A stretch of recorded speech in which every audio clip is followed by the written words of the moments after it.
Mic check. Mic check 1, 2. Alright. Here's the book I'm reading from.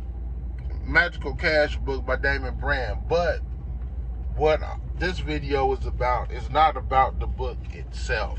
But I want to read this short part that's in the book, because I think what the author says can be applied to whatever you're into, as it relates to a beginner working with spirits, as far as getting spirits to do their bidding for them, using spirits in your magic. If you're a beginner and you need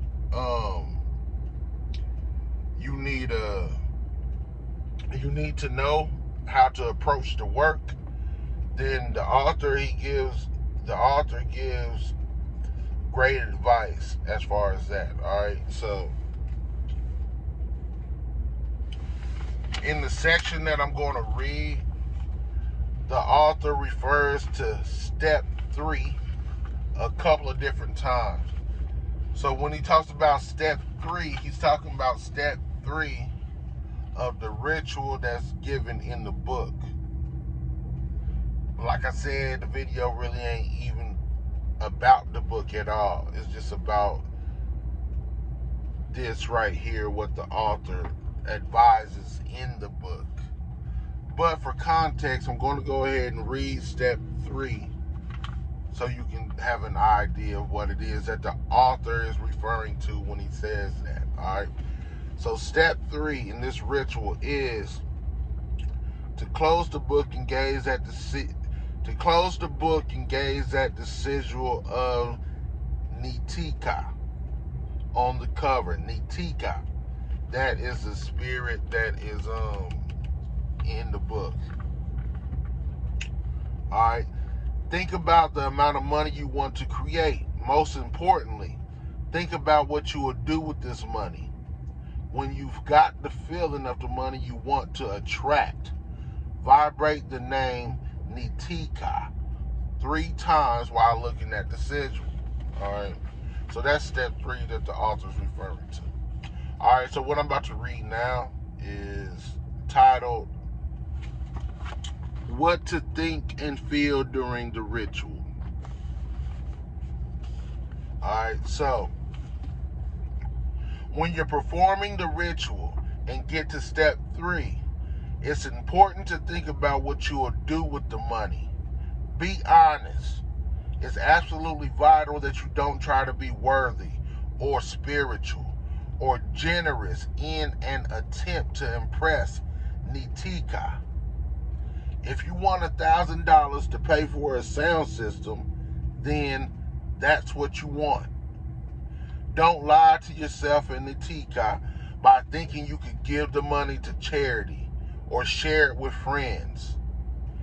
Giving is powerful, and I'll cover it in another book, but it is not a part of what you're doing right here. What you're doing is putting your emotion into the ritual. You're not trying to appear like a good person. The spirits don't care. Nitika doesn't care what you're going to do with the money, so long as your desire for extra money is sincere. So if you can pass on that feeling of sincerity during the ritual, Nitika is more likely to respond.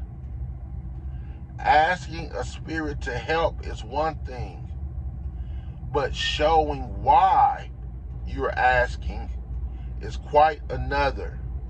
So, when it gets to step 3, think about how good it would feel to get the money and what you'll spend it on. Don't worry about how the money will turn up. This is vital. Just think about having the money and spending it in the way you want. Enjoy the sensation as though it's happening now. It's the same feeling you get when a relative unexpectedly hands you a wad of cash, or when you win an unexpected prize. Get that feeling just for a moment and move on. Don't stress about this stage. All you're doing is thinking about what you plan to do with the money. But be aware that you're making a pact with Nitika. If you're asking for money for a sound system, then when unexpected money turns up, spend it on the sound system. Nitika will then respond more powerfully next time you ask for help. It's important that you keep your side of the bargain unless circumstances make it impossible. When you speak to Nikita and use words such as, I command thee, you should speak with authority, but not as somebody trying to overpower the spirit.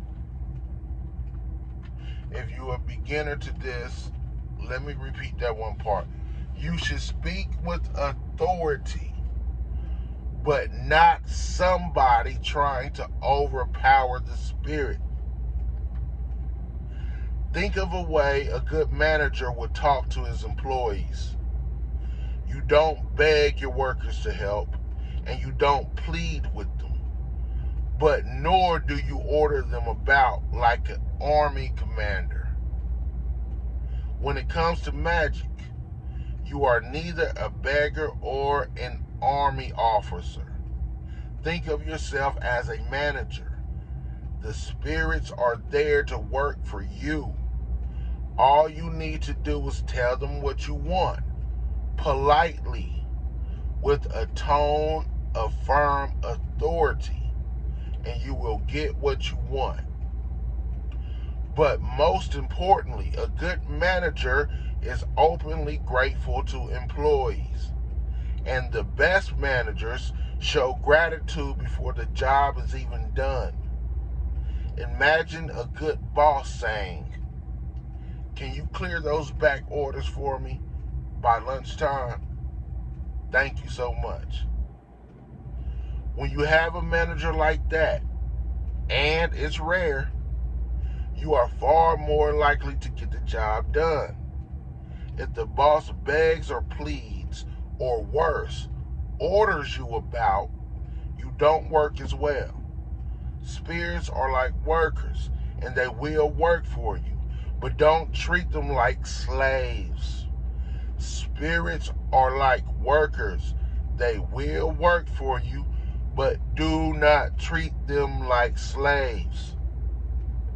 Just because they are there to work for you doesn't mean you should disrespect them. Your gratitude can be genuine and heartfelt, but doesn't need to be fawning. Your gratitude is the same as a wage. It's what a spirit expects as payment.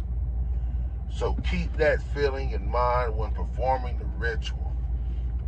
Alright, so it's not a whole lot else that I can really need to go into.